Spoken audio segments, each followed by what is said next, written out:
Cuando empecé a trabajar con la fobia a la sangre, o la SID directamente, me di cuenta realmente de la magnitud de la tragedia, como decía el Munzo, ¿no? Este sí que era un tema que pensé que era imprescindible en un medio sanitario, en un medio hospitalario, porque me da la sensación que la mayoría de compañeros subestimáis el miedo terrorífico que tienen algunas personas a las agujas, a la sangre, incluso a entrar en un hospital. Es que el olor del hospital, es que no sé qué, se ponen malos solo de pensarlo, ¿no? Pues esta cita, algunos se desmayan cuando ven sangre, tiene más de 400 años. No la dio ningún médico, sino que se le puede explicar, por favor, Julián, la dio nuestro amigo Shakespeare en una comedia, ¿no?, titulada pues Como gustéis. Y como toda comedia de aquella época, pues una comedia pastoril a lo Robin Hood, que también era de la misma época, hay una escena en la que Oliver ha sido atacado por una leona y el hermano de Oliver es quien lo rescata de ello. Entonces Oliver le está explicando a dos chicas la hazaña del hermano, ¿no?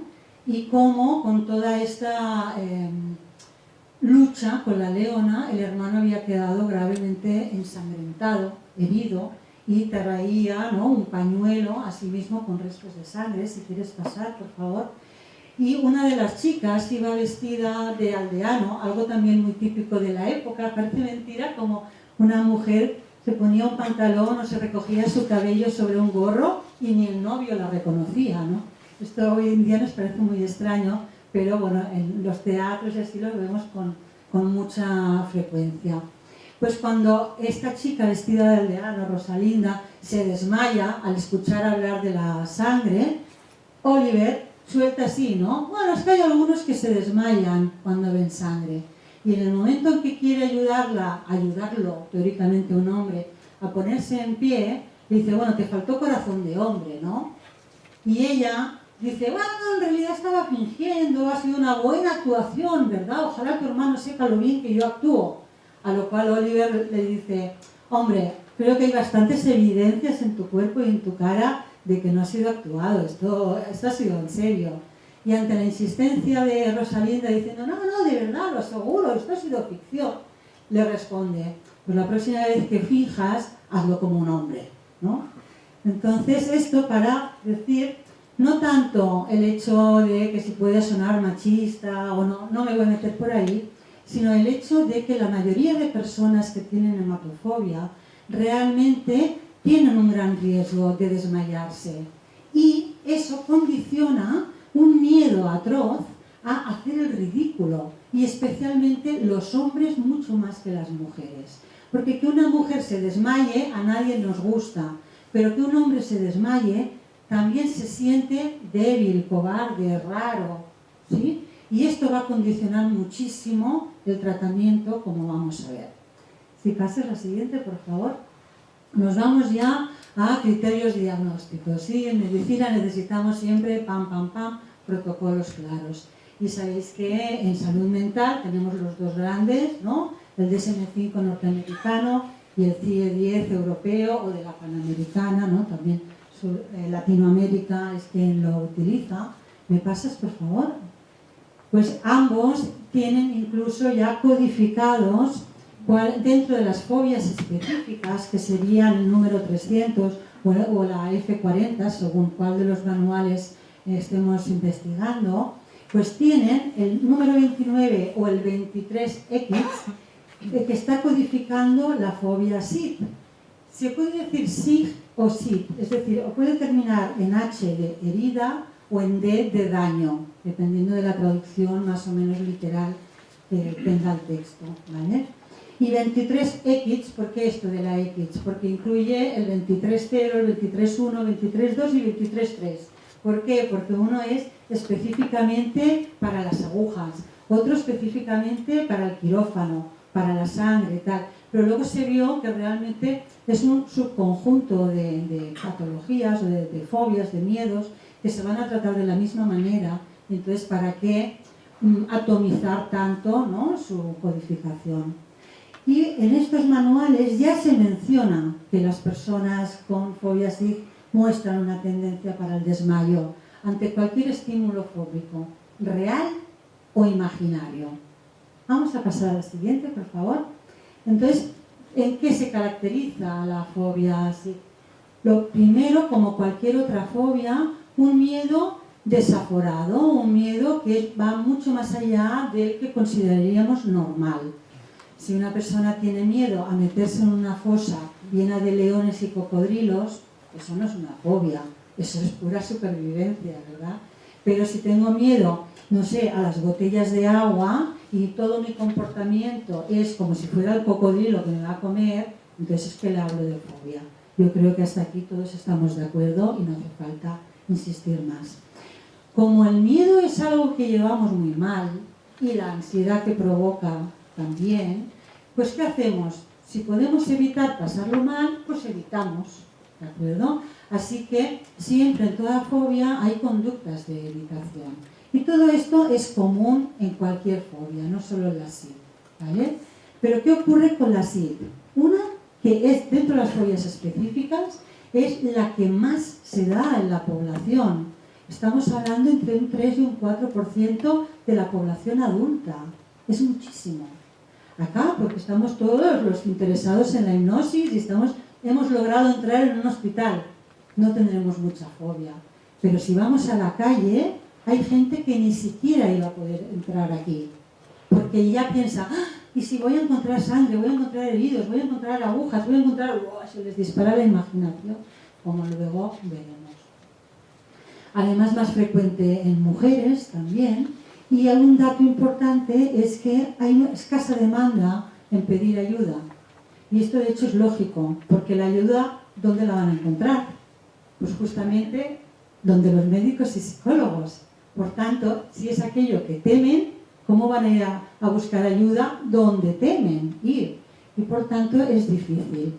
Con la hipnosis, por ejemplo, yo he podido atender muchos más casos desde mi consulta, que mi consulta, los que la conocéis, es como estar en el salón de casa. Hay unos sofás, o sea, no parece para nada una consulta médica, todo y que el edificio es médico, ¿no? Pero uno encuentra una normalidad y ahí puede empezar a plantearse las cosas.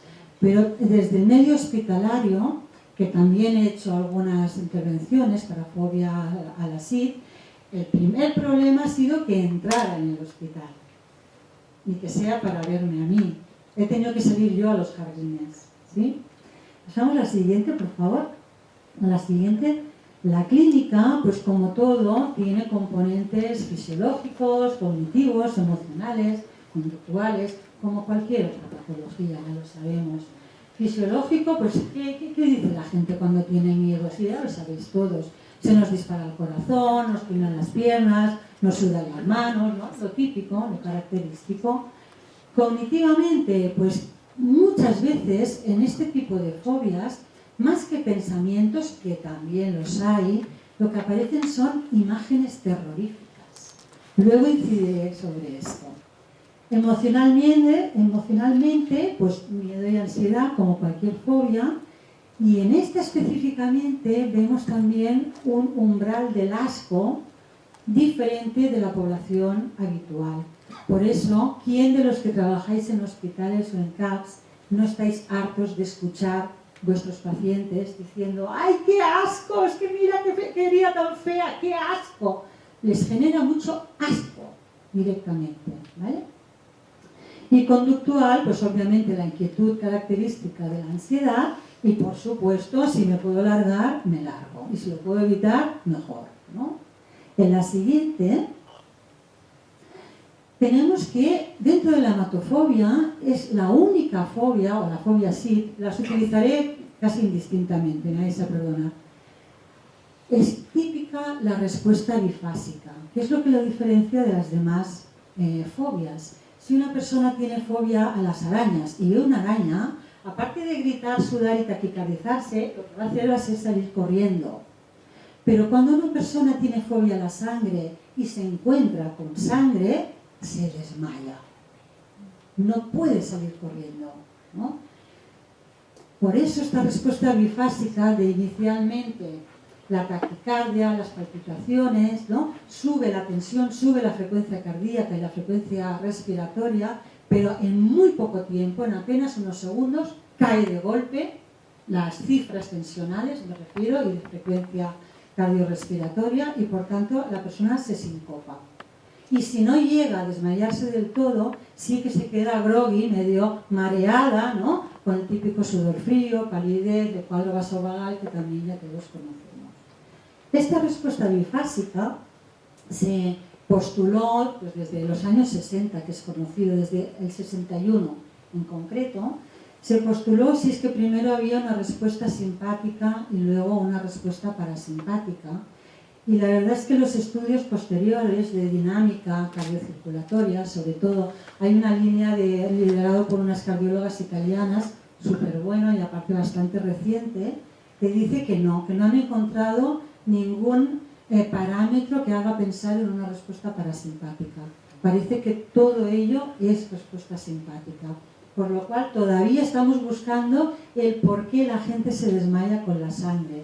Y una de las hipótesis que parece estar más aceptada en general es que la sangre es un tema de supervivencia y que si una persona está sangrando, igualmente también primero empieza una taquicardia, pero después empieza a venir ya la hipotensión, la bradicardia, etc. Solo que en los casos fóbicos esto se acorta en apenas 2 o 3 segundos, a diferencia de lo que correspondería en una hipovolemia por sangrado, por ejemplo. Pasamos a la siguiente. Igualmente, lo que sí se ha constatado es que la respuesta de evitación se produce mucho más por miedo al desmayo y a montar un pollo, que dice la gente, es que voy a liar la parda, así se expresa la gente, que por el estímulo fóbico como tal. Dice, no, es que yo voy a perder el control.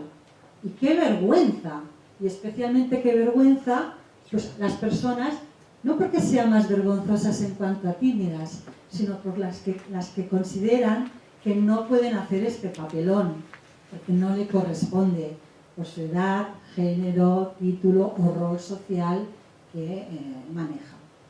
La siguiente, por favor. ¿Y qué es lo que se evita? Se evita de todo. Obviamente lo más básico, las analíticas, las cirugías, entrar en un ambulatorio o en un hospital, pero también puede llegar a condicionar el tipo de estudios, ¿sí? Y, por ejemplo, pues no he podido hacer medicina a pesar de que me encantaría, pues porque no soporto la sangre, ¿no? Yo me recuerdo hace muchos años, esto es una anécdota personal, pero de hace muchos años, con una íntima amiga, ¿no? Que me decía, es que me hubiera encantado hacer medicina, pero no soporto ver a la gente sufrir. Y yo le respondí, ¿y por qué te crees que yo soy médico?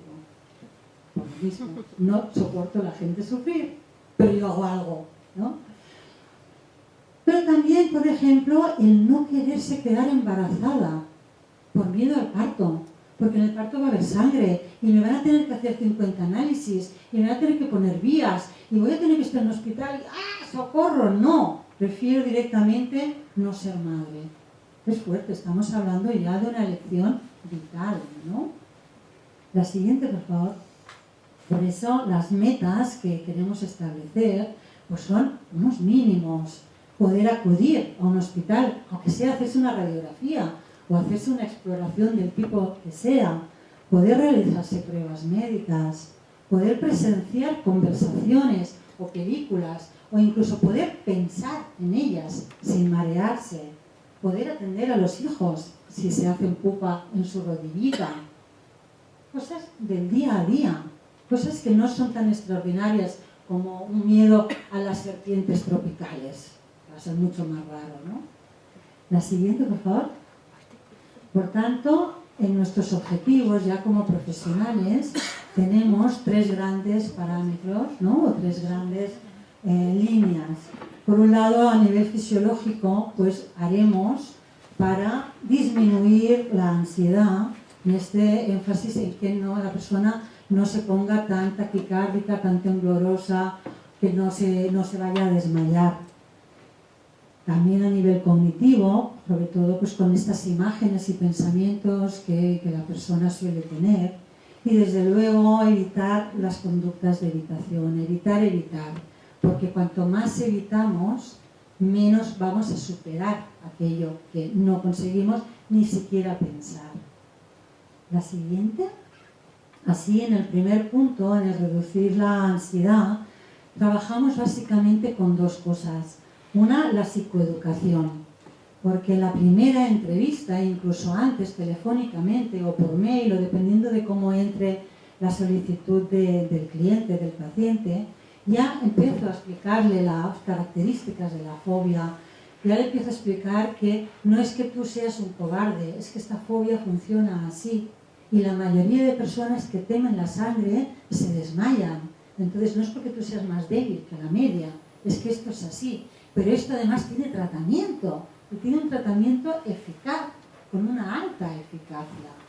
Y además le puedo explicar que va a ser progresivo, que no voy a lanzarle a los lobos ahí, ¡hala, venga, espabilate!, sino que será poquet a poquet y que será muy respetado. Todo ello hace que la persona tenga un poco más de ganas de empezar el tratamiento. Suelen tener muy pocas. Suelen incluso que les cuesta entrar en la sala, en el despacho, ¿no? Y han picado, han pedido hora y todo, pero cuando les abro, es que no me encuentro bien, ¿no? Me he dejado el fuego encendido, ¿no? Y ya se van, ¿no? Y el trabajo, como decía antes Julián, que yo explicaba, ¿no? Porque me ha ocurrido muchas veces, de pacientes que ni siquiera se atreven a entrar en la consulta del pánico que tienen, ¿no? De lo mucho que han sufrido. Y por otro lado, para reducir la ansiedad, les vamos a enseñar técnicas de respiración, que no de relajación. ¿Por qué no de relajación?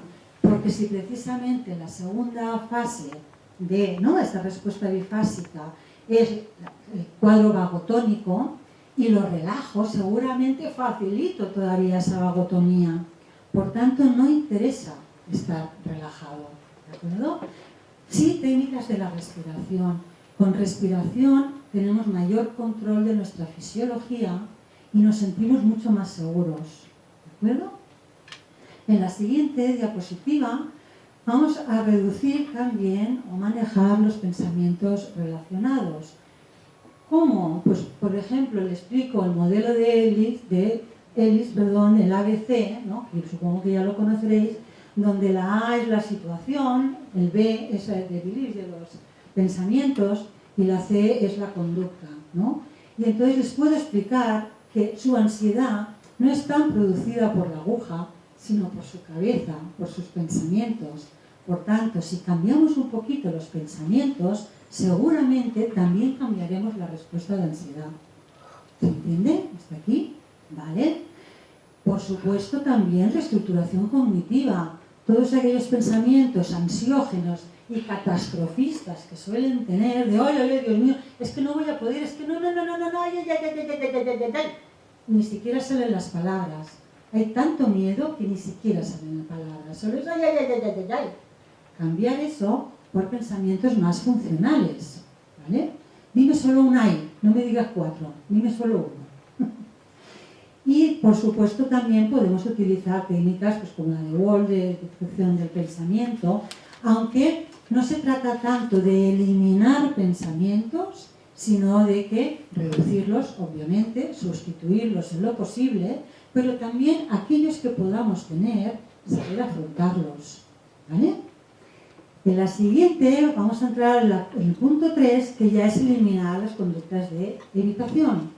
Y todos los papers dicen que lo más eficaz en estos casos es la terapia cognitivo-conductual, ¿de acuerdo? Y dentro de ella, pues técnicas como la desensibilización sintomática o exposición en vivo.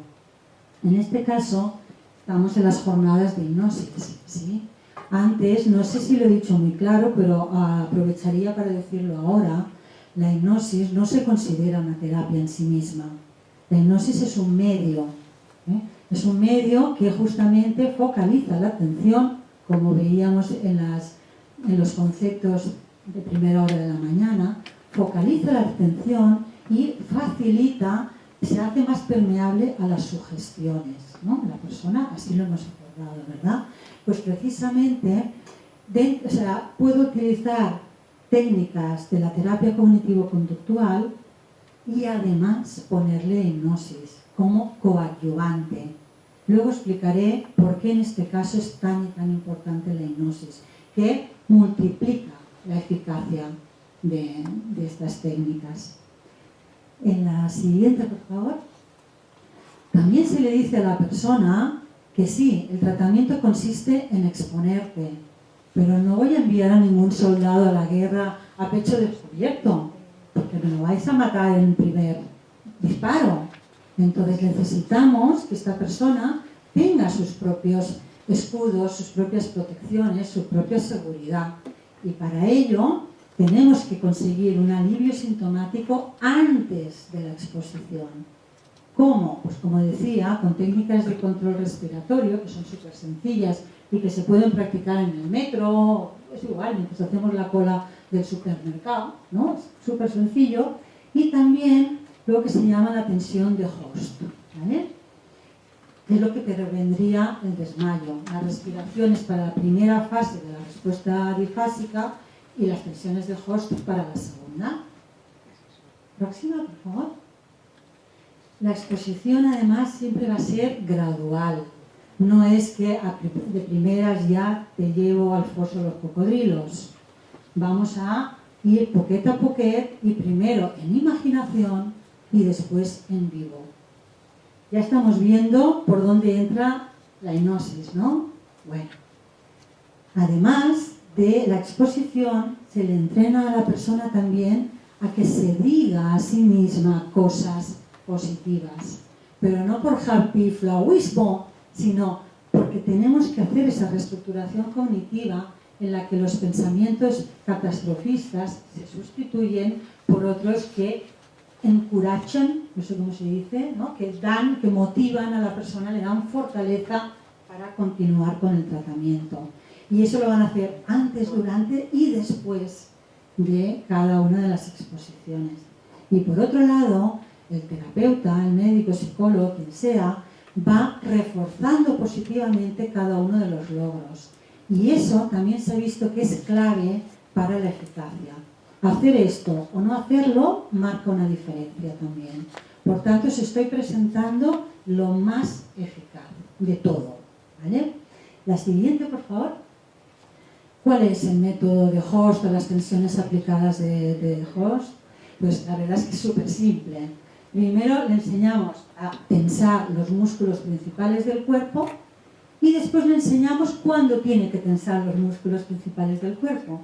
¿Cuándo los tiene que tensar? Ante la más mínima señal de que, que creo que me mareo.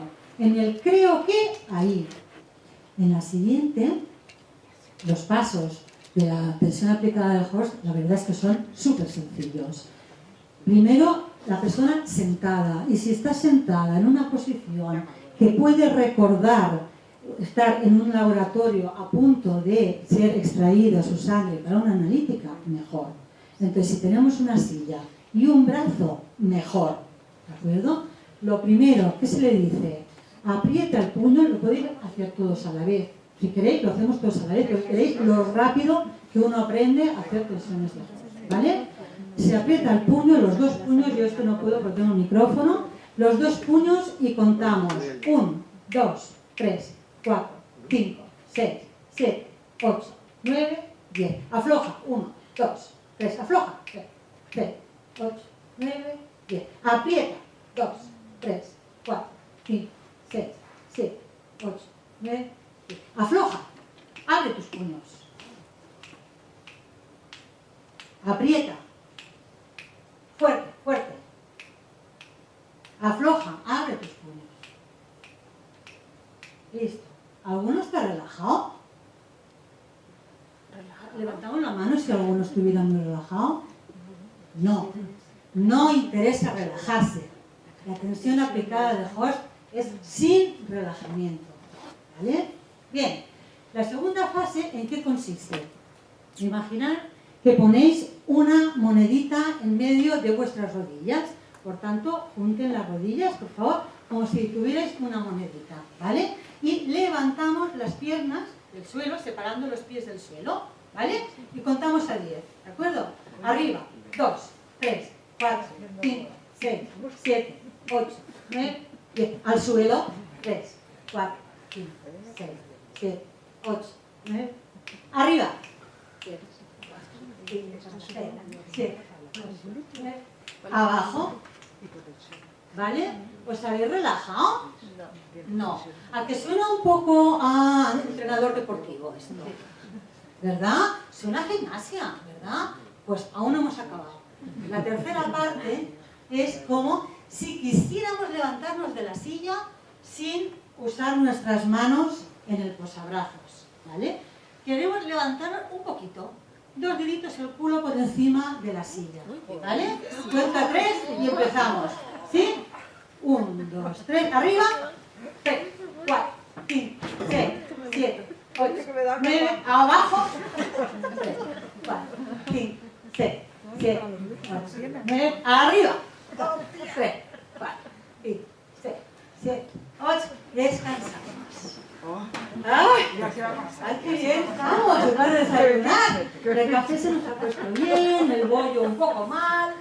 Bueno, las tensiones de Host consisten ahora en hacerlo todo a la vez. Por tanto, contaré a 3 y apretaremos ambos puños, subiremos las piernas y como si quisiéramos levantarnos de la silla. ¿De acuerdo? Todo junto y a la vez. ¿De acuerdo? Contamos a 3, 3, 2, 1 y 1, 2, 3, 4, 5, 6, 7, 8, 9, 10. Abajo. 6, 7, 8, 9, 10. Arriba. 2, 3, 4, 5, 6, 7, 8, 9. Ok. ¿Qué tal? Fatal. Una rodilla. Vamos ahí. ¿Cómo estamos? Bueno, cuando una persona que viene diciendo es que yo solo de pensar en la sangre me desmayo y lo pongo a hacer esto, Ya, es parte. yo antes hago esto que ponerme, ¿verdad?, con cualquier tema vinculado con un daño, una herida o una inyección, ¿sí? Y además visteis que es estimulante. Alguno incluso ahora tiene un poquito más de calor que hace unos segundos, ¿vale? Es deporte esto, es deporte, ¿sí?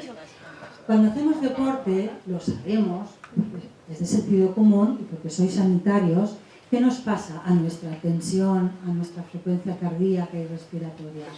Suben, ¿vale? Por tanto, es incompatible con el desmayo, ¿sí? Y es lo que buscamos. Para eliminar la segunda parte de la fase, de la respuesta bifásica, subirle la presión, ¿vale? Pasamos a la siguiente, por favor. Por tanto... Que lo haga esto, o sea, se utiliza esto. Por supuesto. Tú cuando no quieras ir al gimnasio, vente a mi consulta. No, Por pasos, ya hemos ido diciendo 4 cosas, lo voy a ordenar.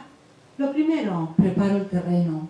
Cuando la persona viene, psicoeducación, le voy a explicar en qué consiste su problema, en qué consiste también los fundamentos de la tensión aplicada, para que a que si uno sabe que es una respuesta bifásica, es lógico pensar que tengo que hacer algún tipo, ¿verdad?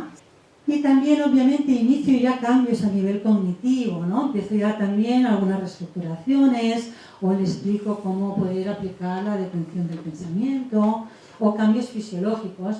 Empezamos a respirar, ¿no? Que la persona entienda que la respiración también ejerce cambios sobre su cuerpo, sobre su fisiología. Y empezamos también con el entrenamiento en tensión muscular, que es el que acabáis de hacer y que veis que en 10 minutos se aprende. Es súper fácil, ¿vale? Por tanto, son cosas muy, muy sencillas, pero que puestas una al ladito de la otra, nos empiezan a preparar este terreno. En la siguiente diapositiva, lo que vamos a hacer es preguntarle al cliente del 0 a 100 UMAS.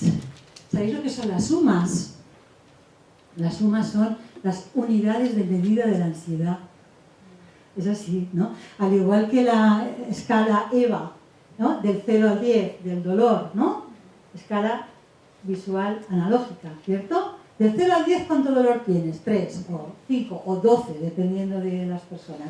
Pues esto es lo mismo, la ansiedad. Del 0 al 100, ¿cuántas UMAs tienes?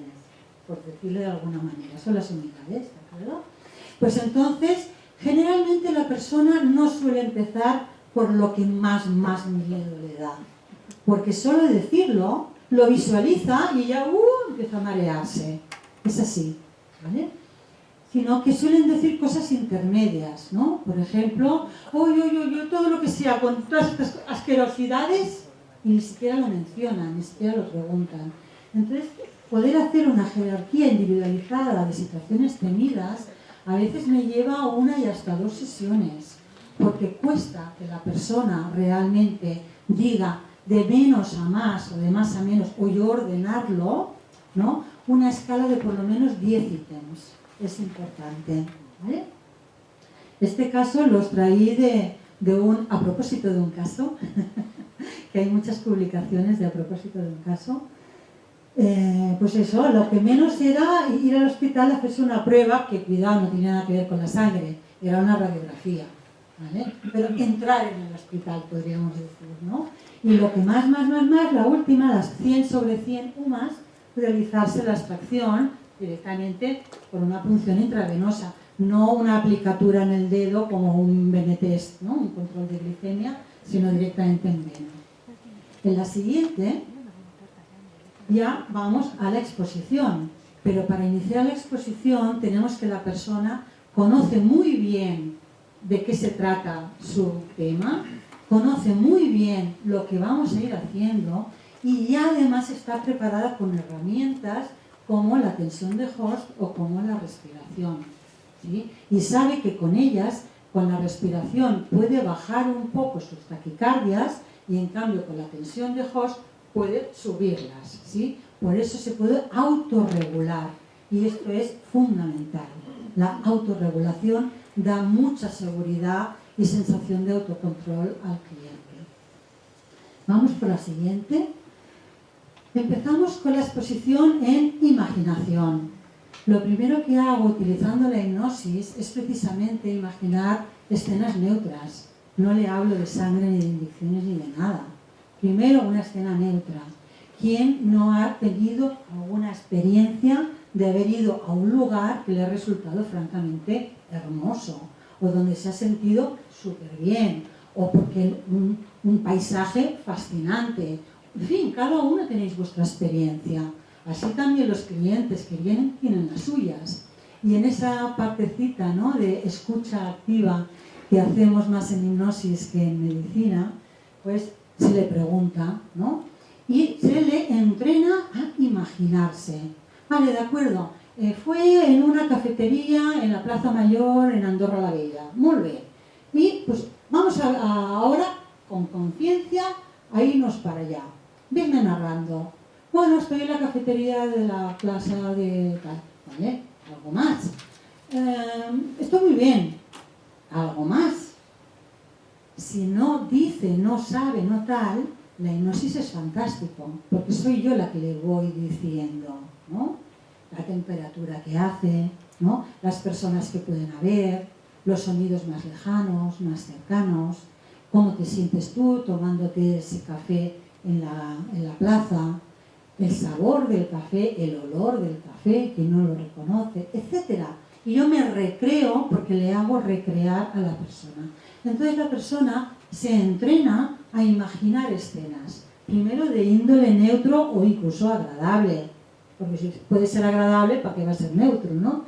En fin, y cuando ya la persona está acostumbrada a ello, a respirar, a entrar en un agradable trance hipnótico donde va a haber cosas bonitas, pues entonces empiezo por el ítem 1, es decir, el que menos miedo le da, ¿de acuerdo? Y le digo además que si es que siente ansiedad en esa reproducción que le estoy haciendo, que me lo diga levantando un dedo. Y si la ansiedad se le pasa, que lo baje. Tan simple como esto. ¿Para qué lo hago así? Para que la persona, toda su actividad, sea imaginada. Muy poca física y cero verbal. Aquí la única que habla soy yo. ¿Vale? Entonces, después de cada visualización, le pregunto, ¿cómo estás? Del 0 a 100 UMAS, tú mismo, ¿no? O tú misma, y vamos registrando, ¿de acuerdo?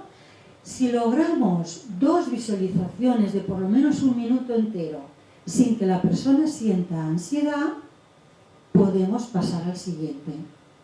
Que no lo logro porque cada vez me levanta el dedo, bueno, paramos, hacemos un poquito de tensiones de host, ¿no? Gimnasia dentro del despacho.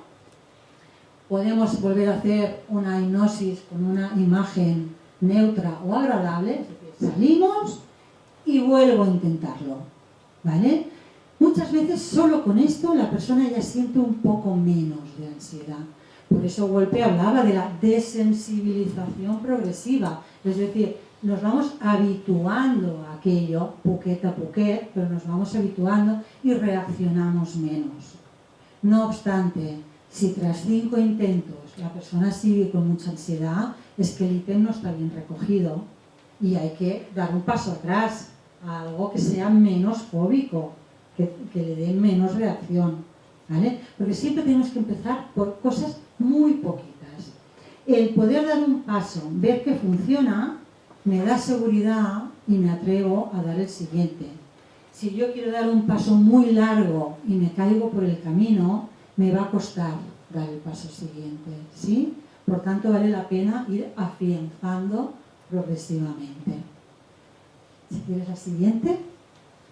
Luego ya pasamos a la exposición en vivo. Los ítems 4, 5, 6, los del medio, más o menos, nos podemos ayudar, pues por ejemplo, de fotos o vídeos o la realidad virtual, ¿no? Antes os hablaba también de la doctora Faimovich, es que soy súper fan de ella, se nota, y ella también está haciendo un estudio que también tendría que haber publicado a finales del 20, pero que yo lo he estado buscando y no lo he encontrado, supongo que con la pandemia se ha retrasado, en el que a pacientes de cirugía cardíaca se les dividía en 4 grupos. El grupo de control, el grupo que hacía hipnosis o recibía hipnosis, el que recibía realidad virtual y el que recibía hipnosis y realidad virtual. Se conoce como VRH, porque junta las 2 técnicas.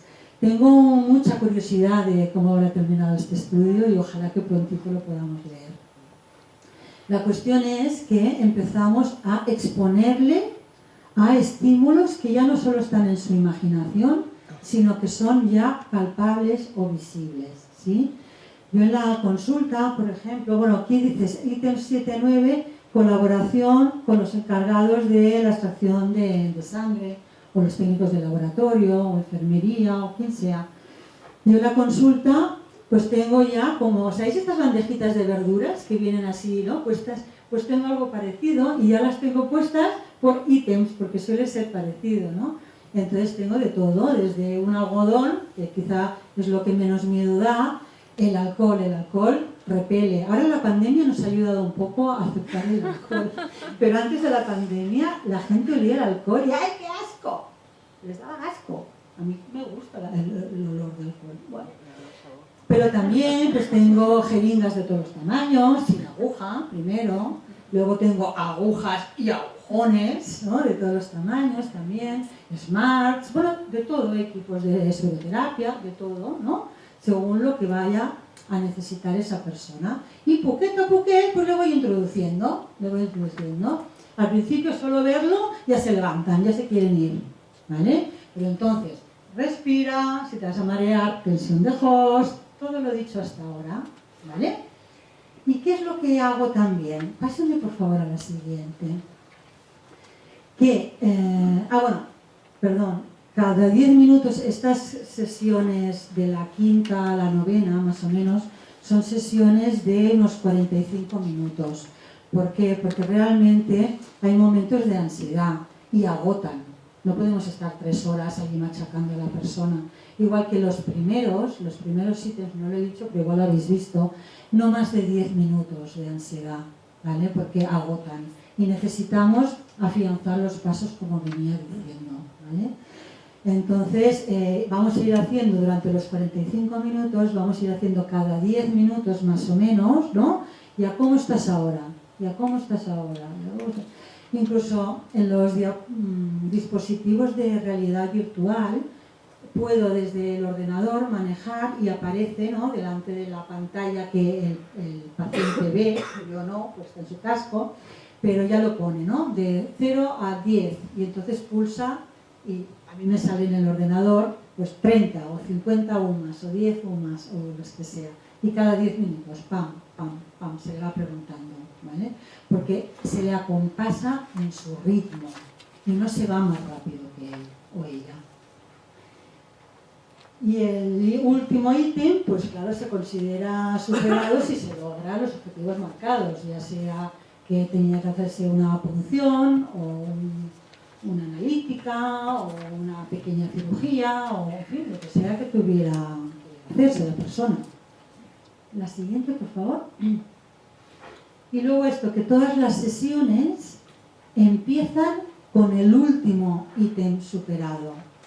Si en la sesión anterior solo llegamos al 2, en esta sesión empezamos con el 2. ¿Vale? Pero lo más interesante es que se mandan tareas para casa. Porque todo lo superado se le recomienda que lo haga en casa.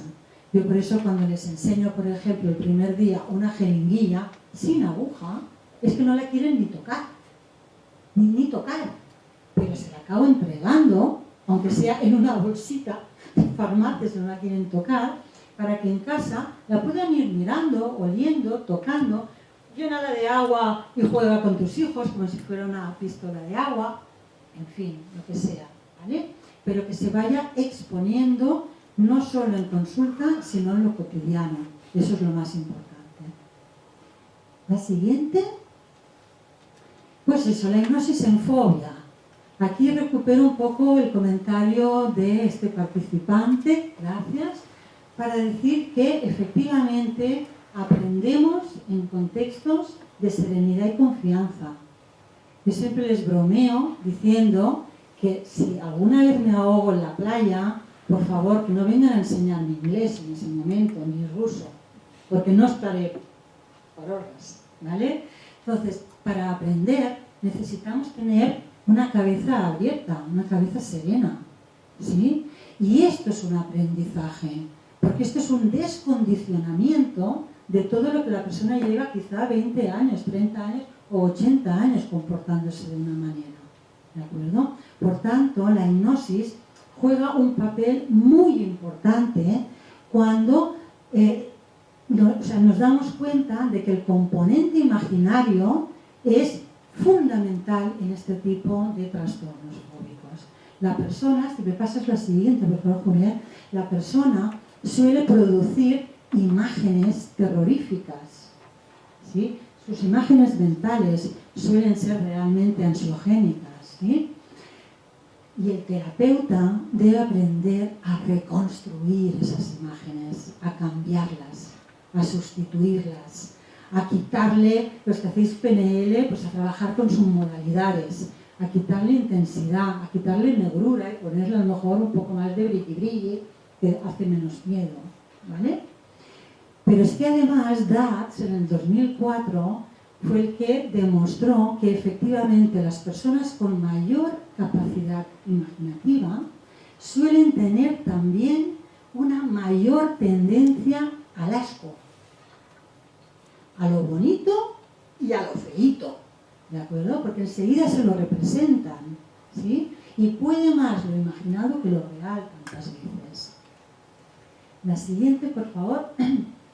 Además, otro autor decía cómo la imaginación representa sobre todo la emocionalidad, mucho más que el pensamiento o que la palabra. Es mucho más sencillo, como los sueños, ¿no? Representamos nuestra emocionalidad en forma de imágenes, de escenas, de procesos, ¿sí? Y aquí es donde, una vez más, la hipnosis, somos especialistas en generar imágenes mentales y películas mentales, ¿no? La siguiente. Por tanto, está ya también demostrado, y lo encontraréis en infinitud de papers, que la hipnosis es más efectivo que el solo uso de la imaginación, precisamente porque lo recreamos con mayor viveza, utilizamos todas estas dimensiones, no solo la imagen, el sonido, el olor, los movimientos, ¿no? Todas estas cosas que ya los que hacéis PNL sabéis muy bien, ¿vale? Y que hace la hipnosis como una herramienta muy visibilizadora de las técnicas de desensibilización sistemática. La siguiente, ok.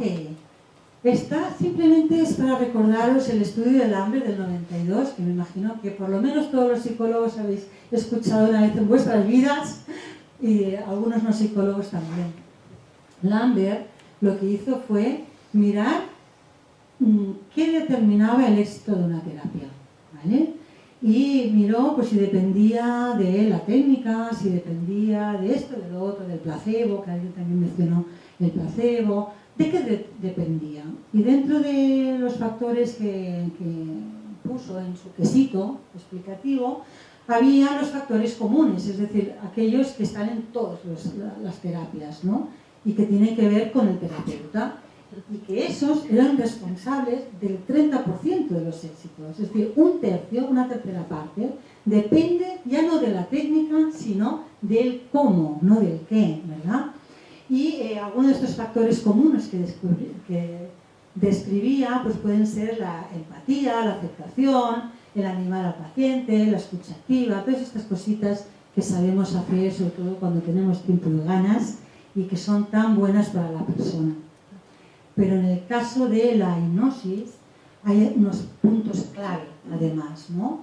Como que nos ajustamos al ritmo de cada paciente, cosa que muchas veces en los sistemas públicos de salud no tenemos esa disposición, ¿no? Le fortalecemos su sensación de autoeficacia, de autoestima, su autoconcepto en general. Activamos también y reforzamos las emociones positivas y en cambio pues intentamos filtrar, moderar y tener un mayor manejo de las emociones negativas, por llamarlo de alguna manera. Reforzamos los progresos y buscamos siempre conductas alternativas a la evitación, que además en un trance generativo surgen de la propia persona, ¿no? Bueno, pídele a tu inconsciente algunos tips, ¿no?, que tú podrías usar que sean buenos para ti, diferentes al no voy al hospital.